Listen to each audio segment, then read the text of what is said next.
The new LUMIX S9 is the perfect camera for beginners. Let me show you all the key features and how to get started. So grab your camera, make notes, and if you missed any bits, just scroll back and watch it again. First, let's understand all the buttons around the camera.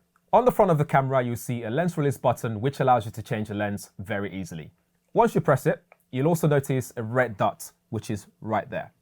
This red dot allows you to know exactly where to place your lens before locking it into place. To the top right of the camera is the self-timer and focus assist light. The timer light will flash to let you know when it's about to take a picture in self-timer mode. On the right side, we open this flap to reveal two ports.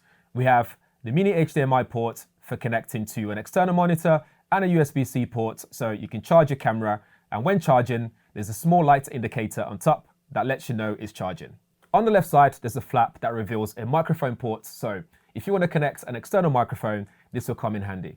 On the bottom of the LUMIX S9, you find the battery door. So slide this open to reveal the battery, and then there's a little white stopper here. So if you push that up, that will allow you to remove the battery and also insert it if you need to replace it.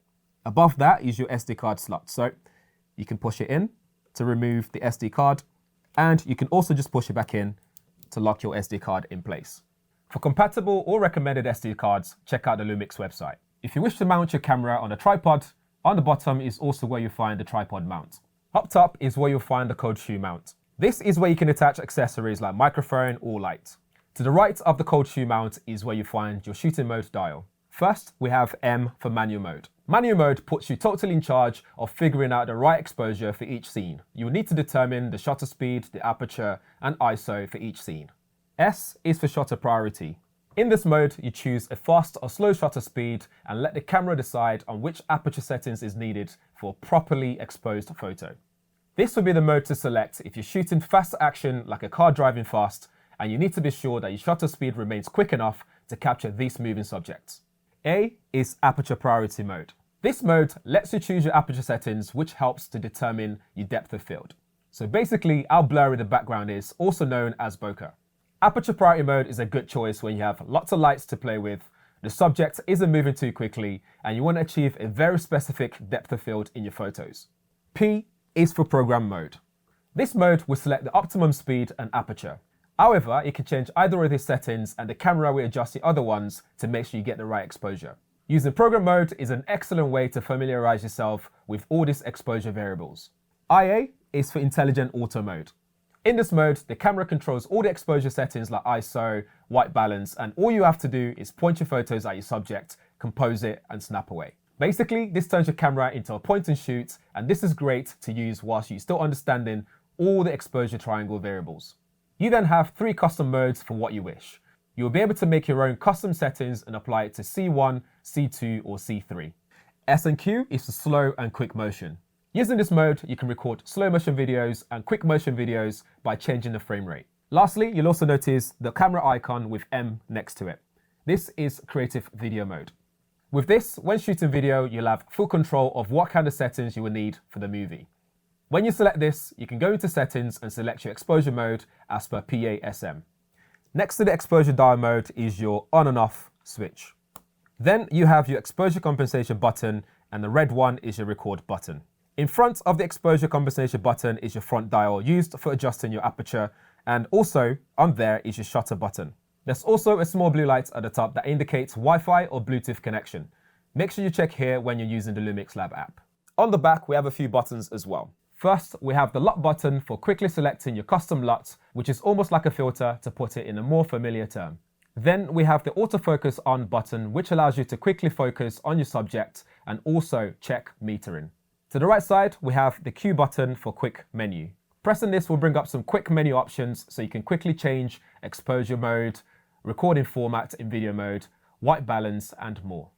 Pressing and holding the Q button also allows you to customize it, so you can allocate the menu options to what you want easy access to. The play button next to it will simply let you replay your content that you've captured already. Below the Q and play buttons, you have a control dial which allows you to change the exposure settings or scroll through the menu. On the control dial, you have 4 cursor buttons. The ISO button for changing your ISO settings, WB for white balance, and this is for adjusting your white balance settings, autofocus mode button for selecting the type of autofocus you need, and the drive mode selection button. When in manual mode, for example, the drive mode button will let you select high burst mode or even your self timer. And if you select the AF mode button, there's an extra option on screen to select the detection on or off if you want to set tracking type. Below that is your return button to go back to the previous menu, and you can also use it to delete an image or video. The display button next to it will allow you to adjust what content you see on the touchscreen. You can have your display show all the key information that you need, like your exposure settings, so you can see that at all times. Press it again, will show you less information on the screen. Press it again, you have all the extra options available, so you can change white balance and so on, or you can press it to go blank for a completely distraction-free experience. With an articulating touchscreen on the back, you can rotate or move the display to allow for different shooting angles.